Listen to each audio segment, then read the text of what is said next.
Bonjour chers amis, c'est avec un grand plaisir que je me tiens encore une fois de plus devant vous pour aborder un nouveau numéro de Briser les rocs. Et comme nous l'avons promis dans le numéro précédent que nous devons parler du baptême de Jean, nous allons alors évoquer la question sur le baptême de Jean pour savoir comment est-ce que Jean baptisait, parce que le comment du baptême de Jean se trouve aussi dans le pourquoi du baptême de Jean. Donc, si l'on veut savoir comment est-ce que Jean baptisait, parce que certains ont dit, écoutez, nous soutenons Mordicus que baptiser signifie immerger dans l'eau, du fait que Jean-Baptiste, pour pratiquer son baptême, est allé au Jourdain, et comme il est allé au Jourdain, ça veut dire que Jean plongeait les gens dans les eaux du Jourdain, ainsi de suite, et cela a permis à plusieurs de valider la thèse selon laquelle baptiser signifie immerger. Et pour eux, le fait que Jean, qui ait pratiqué ce baptême, puisse se rendre au Jourdain, signifie inévitablement que le baptême légal ou scripturel, tel que pratiqué par Jean-Baptiste, était bien évidemment un baptême par immersion totale, c'est-à-dire que le sujet était approché et plongé dans les eaux jusqu'à ce qu'il ressorte des eaux. Alors donc, partant de ce moment, nous allons alors étudier ensemble avec vous la question sur le baptême de Jean. Comment est-ce que Jean-Baptiste baptisait-il? Comment est-ce qu'il baptisait? Et pour que l'on sache d'abord comment est-ce que Jean baptisait, il faudra que nous regardions pourquoi est-ce que Jean baptisait, parce que le comment se trouve bien évidemment dans le pourquoi. Dans Luc chapitre 3, le verset 3, nous lisons ce qui suit au sujet de Jean, l'annonce au sujet de Jean-Baptiste. Il est dit, et il alla dans tout le pays des environs du Jourdain, prêchant le baptême de repentance pour la rémission des péchés. Donc ici, là, la Bible nous précise que le message principal de Jean-Baptiste fut la repentance et la rémission des péchés, ce qui le permettait alors de prêcher et de baptiser ceux qui venaient, donc les pécheurs qui venaient. Et à ce moment-là, on se rend bien évidemment compte que ceux qui se repentaient se faisaient baptiser en vue de la rémission des péchés. Ça ne veut pas dire que le baptême de Jean remettait le péché, mais le baptême de Jean était en vue, puisque la Bible précise bien, pour la rémission des péchés. Ce n'est pas que les péchés leur ont déjà été remis par cet acte du baptême de Jean, mais ils étaient baptisés en vue de s'attendre à cela. Et bien évidemment, le fait pour les Juifs, lorsqu'ils arrivent devant Jean-Baptiste, les Juifs vont assumer que Jean était un prophète. Et si les Juifs pouvaient s'affirmer ou encore assumer que Jean était un prophète, c'est bien évidemment parce qu'ils ont vu en lui le signe du prophète.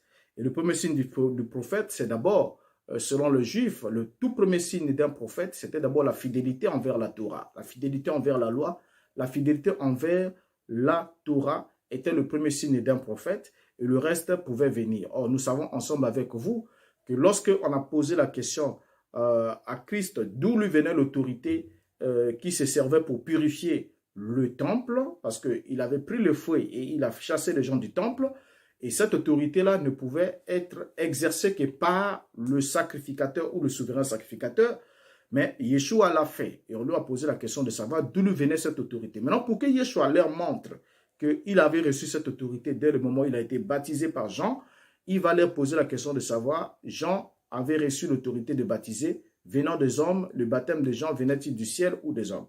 À ce moment-là, le peuple ne va pas répondre parce que la Bible dit qu'il savait que le peuple, les pharisiens savaient que le peuple prenait Jean croyait qu'il était un prophète. Donc, bien évidemment, Jean était un prophète et il baptisait en qualité de prophète. Alors, le fait qu'il baptisait prouve alors que cette pratique de baptême, parce que pour certains disent c'est Jean qui a été le premier à baptiser. Donc avant Jean-Baptiste, les gens n'ont jamais baptisé, ainsi de suite. C'est lui qui est le premier à venir avec cette pratique. Donc c'était une innovation, ce qui est faux, parce que le fait pour Jean de baptiser et d'être reconnu comme prophète signifie bien évidemment que l'activité qu'il entreprenait n'était pas une innovation. Sinon, la question que les pharisiens vont poser bien évidemment bien après n'aura pas de sens. Lorsqu'ils sont arrivés, ils vont lui poser la question de savoir, dans Jean chapitre 1, le verset 25, ils vont lui poser la question de savoir, pourquoi donc baptises-tu si tu n'es pas le Christ, ni Élie, ni le prophète.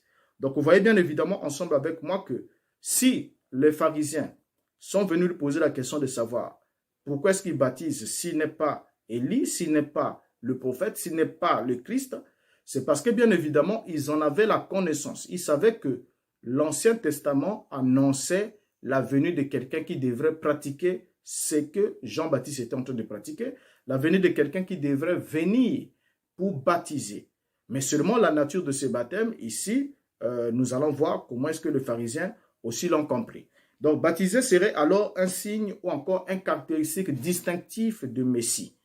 Si on a posé la question à Jean de savoir pourquoi est-ce que tu baptises si tu n'es pas le Christ, parce qu'on avait la connaissance des Écritures que lorsque le Christ viendrait, il pratiquera le baptême.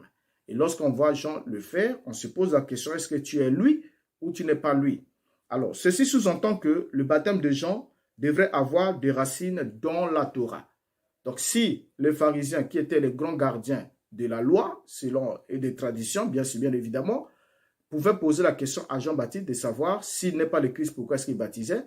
Et c'était une preuve évidente que le baptême de Jean devrait avoir des racines dans la Torah et dans les prophètes. Sinon, les pharisiens, qui étaient les grands chasseurs d'hérésie, ne devaient pas laisser Jean passer avec son baptême ou avec cette pratique si c'était bien évidemment une innovation, comme certains le disent. Alors, une lecture intégrale de l'Ancien Testament ne nous révèle nulle part que l'immersion ou encore que les gens ont été immergés dans l'eau et que cela devrait faire partie de l'activité messianique. Donc, quand on lit tout l'Ancien Testament, on ne voit pas une seule promesse biblique qui a permis sûrement aux pharisiens de faire référence pour vouloir l'appliquer à Jean. Une seule promesse qui montrerait que le Christ, lorsqu'il viendrait, il devait plonger les gens dans l'eau, il devait les immerger dans l'eau, il devrait les submerger, ainsi de suite. Il n'y a aucune promesse qui est annoncée dans ce sens. Mais selon l'Ancien Testament, les prophéties de l'activité messianique évoquent clairement l'usage que le Messie devrait faire de l'eau lors de son baptême. Et la Bible va nous parler d'abord dans Zacharie, chapitre 13, le verset 1er. Et ça nous permettra alors de comprendre, puisque pourquoi est-ce que nous voulons prendre ces prophéties en référentiel? C'est parce que c'est à base de ces référentiels prophétiques que les pharisiens se sont interrogés sur Jean s'il était le Christ. Maintenant, on doit regarder comment est-ce que le Christ était censé baptiser. Et c'est à ce moment-là qu'on saura comment Jean était en train de baptiser. Parce qu'on a vu Jean en train de faire ce qui était écrit et annoncé comme devant être fait par le Christ dans les Écritures. Bien que les Écritures ne soient pas mentionnées, mais lorsque nous regardons la Torah, nous regardons la loi et les prophètes, nous devons trouver quelques éléments prophétiques, puisque tout affaire doit être réglée sous la déposition de 2 ou 3 témoins. Donc, il faut qu'il y ait au moins 2 ou 3 versets qui annoncent l'activité messianique et qui parleraient bien évidemment de l'action de baptiser.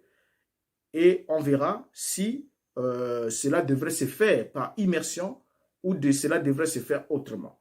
Lorsqu'on pose Zacharie chapitre 13, le verset 1er, la Bible nous dit « En ce jour-là, une source sera ouverte pour la maison de David et les habitants de Jérusalem pour le péché et pour l'impureté. » Donc ici, là déjà, la Bible nous annonce l'ouverture d'une source. Une source qui viendra, qui sera ouverte pour la maison de David et pour les habitants de Jérusalem. Pour faire quoi? Pour le péché et pour l'impureté. Or, cette source qui s'ouvre pour le péché et pour l'impureté, lorsqu'on parle déjà de la source, c'est défini comme étant le lieu où sort de la terre naturelle une eau courante ou encore une eau vive. Alors déjà, parlons déjà de la source. Il est bien évidemment exclu que l'on puisse baptiser quelqu'un ou encore immerger quelqu'un dans la source. Parce que déjà, l'eau qui sort de la terre, c'est une eau courante et c'est une eau vive qui coule. Vous voyez, et l'usage, voilà pourquoi la Bible précise ici que cette eau servira pour le péché et pour l'impureté. Nous sommes bien évidemment dans le sens figuré de l'eau qui coule. Et lorsqu'on va voir le Christ, lorsqu'il parle devant la femme samaritaine, il va dire à la femme, il dit, si tu connaissais le don de Dieu, celui qui te demande à boire, c'est toi qui lui demanderas de l'eau, il t'aurait donné de l'eau vive. Et l'eau que je te donnerai deviendra une source qui coulera jusqu'à la vie éternelle. Donc bien évidemment, il était le porteur de cette source, de ce type d'eau. Alors, Ézéchiel chapitre 36, le verset 25 aussi va annoncer l'activité messianique en disant, « Je ferai sur vous l'aspersion d'une eau pure, et vous serez purifiés. Je vous purifierai de tous vos souillures et de toutes vos idoles. » Dans la version du second, il a dit, « Je répandrai sur vous une eau pure. » Donc ici, là, le verbe répandre sur vous une eau, asperger sur vous une eau, était bien évidemment une activité messianique qui évoquait le fait qu'il y ait aspersion d'eau pour la purification de toutes les souillures et de tous les idoles. Et Ésaïe chapitre 52, le verset 15, dans la version La Colombe, il a dit ceci, « De même, annonçant l'activité messianique, de même il purifiera par l'aspersion beaucoup de nations. » Donc, rien que ces trois versets sont suffisants pour que nous comprenions ce que devrait faire le Christ avec l'eau.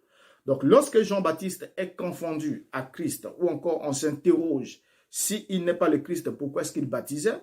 C'est bien évidemment parce qu'on a vu Jean en train de faire avec l'eau naturelle ce que le Christ devrait faire, bien évidemment, avec l'eau spirituelle qui est l'esprit, qui n'avait rien à voir avec l'eau naturelle. Parce que comme les pharisiens étaient trop littéralistes, pour eux, lorsque la promesse disait « Je ferai sur vous l'aspersion d'une eau pure », donc pour eux, ils voyaient l'eau littérale, alors que la promesse annonçait bien, au fait, la prophétie ici annonçait bien évidemment le fusion du Saint-Esprit qui devait venir sur le croyant afin de le purifier de leurs péchés, afin de changer l'état de leur cœur, ainsi de suite.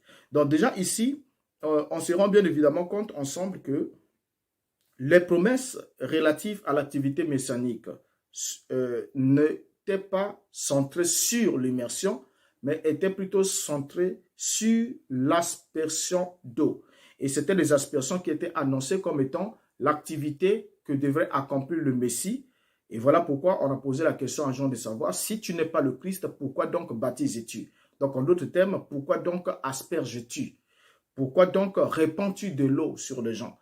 Si ce n'était pas le cas, alors on pourra alors chercher quelle est l'autre écriture référentielle par rapport à l'activité de Jean. Donc c'est là où on a dit ensemble avec vous au début que le comment du baptême de Jean se trouve dans le pourquoi du baptême de Jean.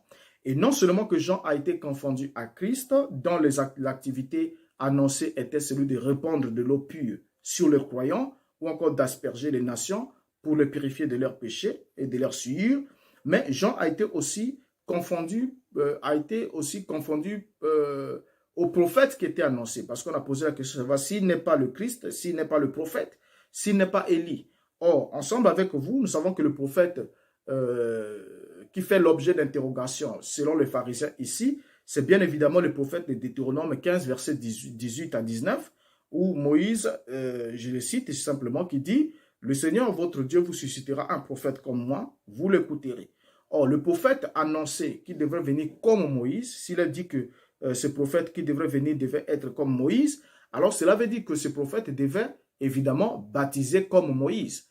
Parce que si Moïse lui-même ne baptisait pas, alors il ne serait pas évident qu'on puisse prendre Jean pour l'un des prophètes, pour le prophète qui était annoncé par Moïse, alors que Jean serait en train de faire autre chose que Moïse ne faisait pas. Donc Moïse, lui, ne s'est jamais livré à l'immersion. Vous ne trouverez pas un seul verset biblique où Moïse a institué ou pratiqué les immersions. Moïse a toujours pratiqué les aspersions et même l'épître aux Hébreux nous montre que tous les baptêmes de l'Ancien Testament étaient des aspersions. Quand nous lisons attentivement le livre des Hébreux, l'épître écrit aux Hébreux, nous nous rendons bien évidemment compte que tous les baptêmes de l'Ancien Testament ou ce que Moïse a pratiqué uniquement de l'aspersion de l'eau, du sang, de l'huile, ainsi de suite. Donc, il n'a jamais pratiqué l'immersion en un seul endroit, ni institué l'immersion comme étant une règle de purification de péché, ainsi de suite. Mais tout se faisait toujours par l'aspersion.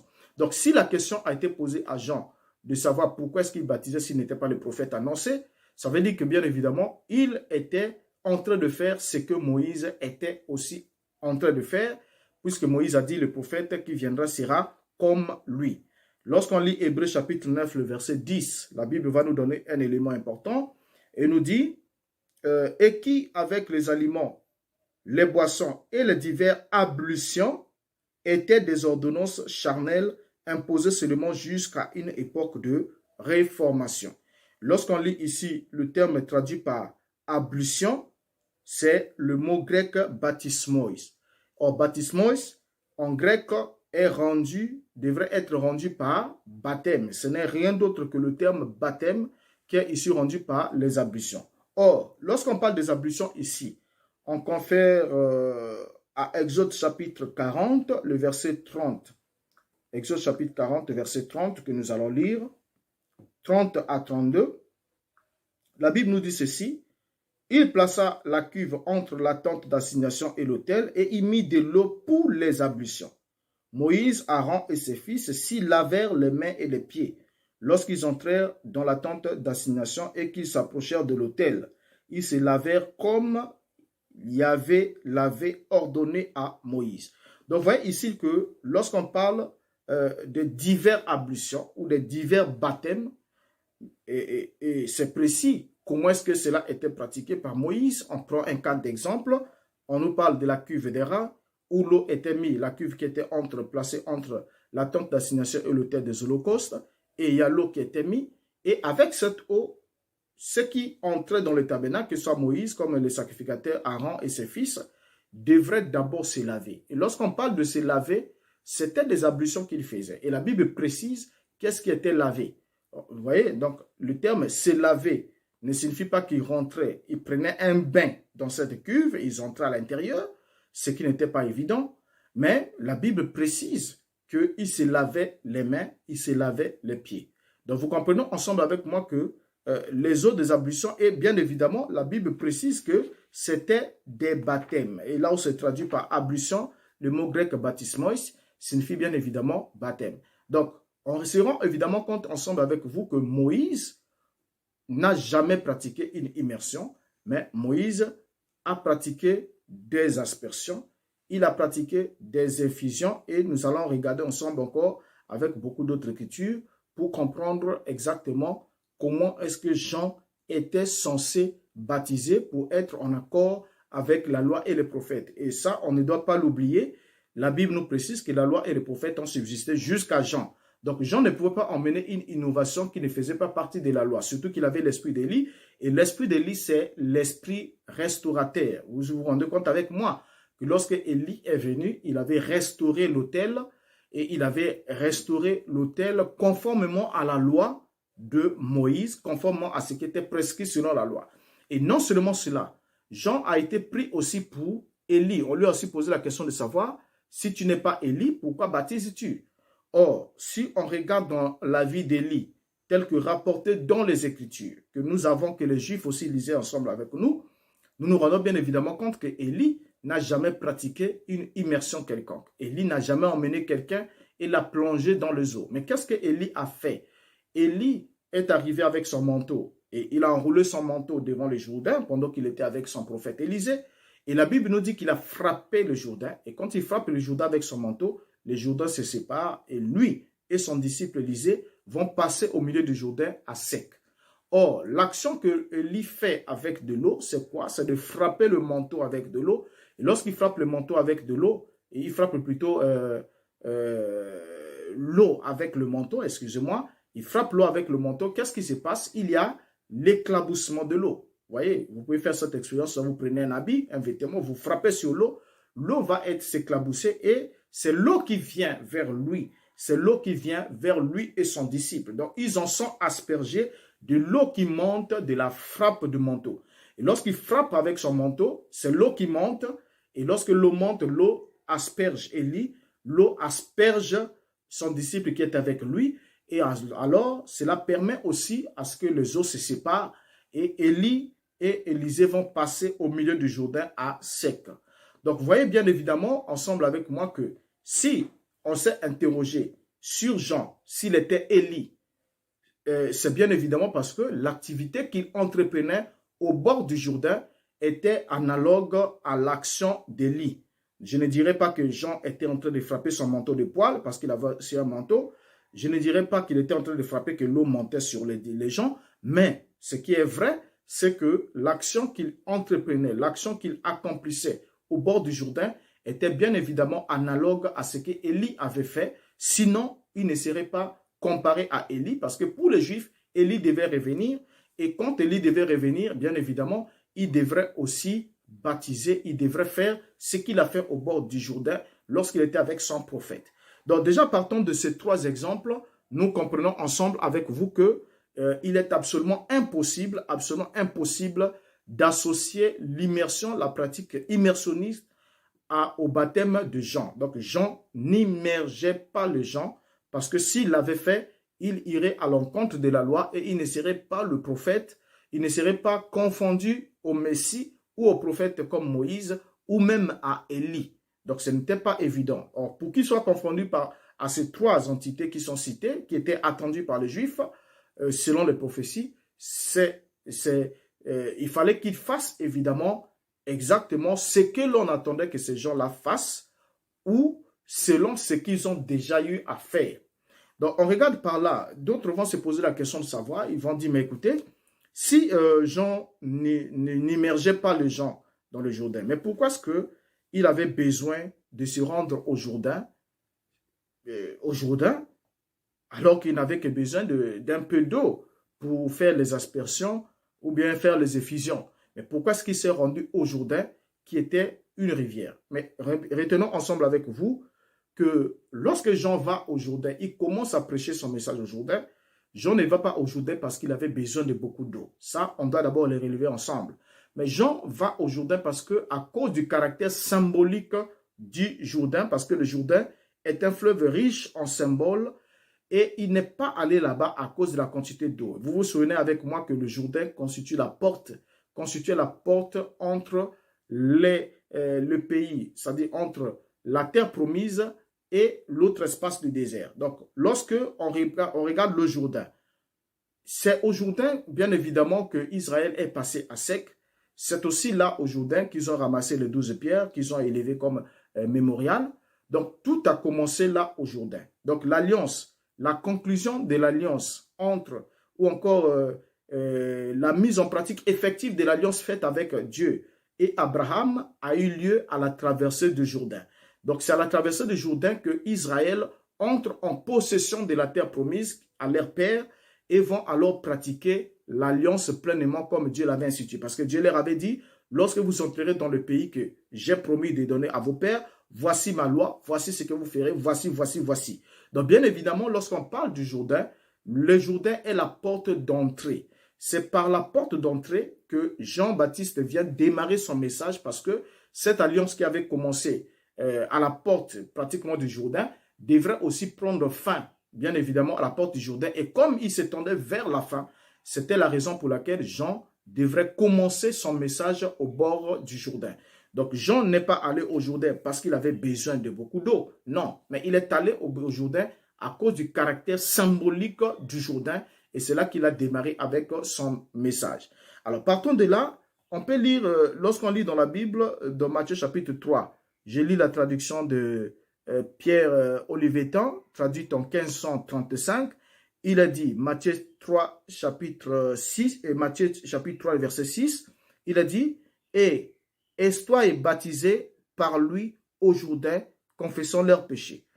Dans la version seconde, nous lisons, et en confessant leurs péchés, ils se faisaient baptiser par lui dans le fleuve du Jourdain. Et c'est partant de ce verset que nombreux se sont dit, mais écoutez, ils se faisaient baptiser par lui dans le fleuve du Jourdain. Et lorsqu'on leur a donné la mauvaise définition de baptiser, donc on leur a dit, ça veut dire immerger, alors ils ont directement appliqué pour dire, ils se faisaient immerger par lui dans le fleuve du Jourdain. Vous voyez, ils se sont dit, ah voilà, ça marche. Vous voyez, c'est bien évidemment dans le fleuve du Jourdain qu'ils ont été baptisés. S'ils étaient dans, ça veut dire qu'ils les plongeaient parce que baptiser signifie plonger dans. C'est archi faux. Ça, il faut vraiment avoir un petit cerveau comme celui des moineaux, excusez-moi, pour se limiter à ce genre de définition, alors que ça ne devrait pas être le cas.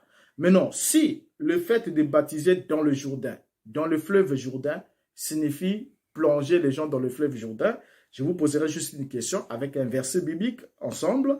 Marc chapitre 1, le verset 4. Marc chapitre 1, le verset 4, la Bible dit, Jean parut baptisant dans le désert et prêchant le baptême de repentance pour la rémission des péchés. Bien. Ici, là, on nous dit Jean parut baptisant dans le désert. Parce que là-bas, Matthieu chapitre 3, verset 6, on a dit qu'il baptisait dans le Jourdain, n'est-ce pas? Baptisait dans le Jourdain, et tout le monde a dit, ça veut dire immerger dans l'eau du Jourdain. Mais ici, lorsqu'il a dit Jean parut baptisant dans le désert et prêchant le baptême de repentance pour la rémission des péchés. Alors, dites-moi, mon frère, sincèrement entre nous que cela soit dit, est-ce que vous êtes toujours d'avis que baptiser signifie plonger dans? Donc, dans ce cas ici, puisque Jean baptisant dans le désert signifierait pour vous, selon votre définition, que Jean était en train de plonger les gens dans le sable. Il est plongé dans le sable. Voyez, il est plongé dans le sable. Voilà, c'est un baptême. Il est plongé, puisqu'il a dit, il baptisant dans le désert. Donc, vous vous rendez évidemment compte que le baptême de Jean n'avait pas besoin d'une grande quantité d'eau. Et on reviendra sûrement, il y a un verset pour parler des nonnes. Et là où les gens se sont dit non, parce que Jean baptisait Hénon parce qu'il y avait beaucoup d'eau. Ce n'est pas non plus le cas parce que Jean ne peut pas quitter le Jourdain qui était le plus grand cours d'eau, le plus important cours d'eau de la Palestine, et suffisamment d'eau qui débordait pour aller alors baptiser à Hénon, qui semblerait avoir plus d'eau que le Jourdain. C'est insensé. La traduction a été mal rendue, mais je reviendrai aussi sur ce verset parce que c'est l'une des questions qui pourrait être posée. Donc, sur cette question, on se rend bien évidemment compte que baptiser ici n'a rien à voir avec le fait d'immerger dans, absolument dans. Donc, lorsqu'on dit baptiser, Jean baptisait dans le Jourdain, ça ne veut pas dire qu'il plongeait les gens dans le Jourdain, tout comme lorsque la Bible dit Jean baptisait dans le désert, ça ne veut pas dire qu'il plongeait les gens dans le désert. Donc, on doit bien évidemment éviter d'entrer, de tomber dans ces pièges si faciles, ces pièges sémantiques si faciles, et s'égarer et égarer les autres. Donc, on se rend bien évidemment compte ensemble avec vous, si nous sommes clairs entre nous que cela soit dit, que Jean n'a jamais immergé quelqu'un parce que les Juifs n'attendaient pas un immersionniste, les Juifs attendaient quelqu'un qui devrait exercer l'activité messianique avec l'eau. Et voilà pourquoi Jean a dit, je ne suis pas le Christ, mais j'ai été envoyé devant lui. Et moi, je ne vous baptise que d'eau, mais lui vous baptisera du Saint-Esprit de feu. Donc, l'eau qu'il répandra sur vous. Moi, je suis en train de répandre l'eau sur vous pour vous emmener à la repentance, à l'image de ce que lui, il répandra sur vous le Saint-Esprit. Donc, lorsque le Christ vient, c'est lui qui répand le Saint-Esprit sur le croyant pour accomplir cette promesse que les pharisiens ont voulu appliquer ou attribuer à Jean-Baptiste. Donc, Jean étant un prophète de la loi et les prophètes ayant subsisté jusqu'à Jean, le baptême de Jean ne pouvait pas être une immersion parce que la loi ne recommandait pas les immersions pour la purification des péchés, mais la loi recommandait clairement les aspersions.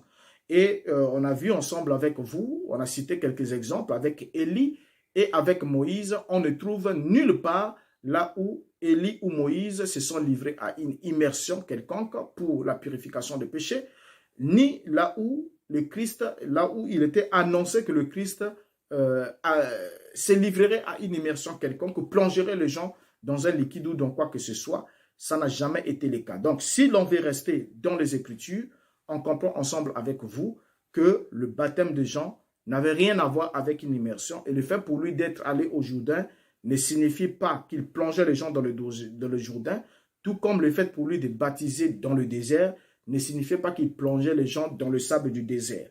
Donc, ce n'est pas le cas. Et alors, on doit alors comprendre, si on comprend le pourquoi Jean baptisait, on comprend alors le comment Jean baptisait et le comment du baptême de Jean, c'était bien évidemment une immersion. C'est l'eau qui venait vers la personne et non la personne qui allait dans l'eau ou qui était complètement submergée dans l'eau. C'est une pratique qui ne fait pas partie de la loi, surtout que nous sommes là dans un pays où l'eau est une denrée rare, où l'on ne peut pas s'hasarder d'entrer dans une fontaine ou encore dans une source d'eau, un oasis quelque part, vous entrez et vous plongez, vous lavez à l'intérieur. C'était considéré comme plus que, disons presque proche du blasphème. Pourquoi? Parce que l'eau était tellement chère, tellement rare, tellement sacrée, que l'on ne pouvait pas s'offrir à ce genre de spectacle, mais on pouvait prendre de l'eau et non seulement cela, faire les choses conformément à ce que la loi exigeait. Et la loi, bien évidemment, n'a pas parlé des immersions, la loi a parlé des aspersions et la loi parle de la nouvelle alliance aussi qui sera faite avec ceux qui participeront à l'aspersion du sang du Messie. Et le Messie, lorsqu'il vient lui-même aussi, répand sur le croyant de l'eau pure. Donc, il n'y a rien qui fasse allusion à une immersion dans le baptême de Jean-Baptiste. Donc, jusqu'à ce qu'on se retrouve au prochain numéro, portez-vous bien et nous reviendrons ensemble avec vous encore dans le prochain numéro pour parler du baptême de Yeshua. Comment est-ce que Yeshua a été baptisé? Parce que certains disent, écoutez, Yeshua est sorti de l'eau, ça veut dire qu'il a été plongé dans l'eau.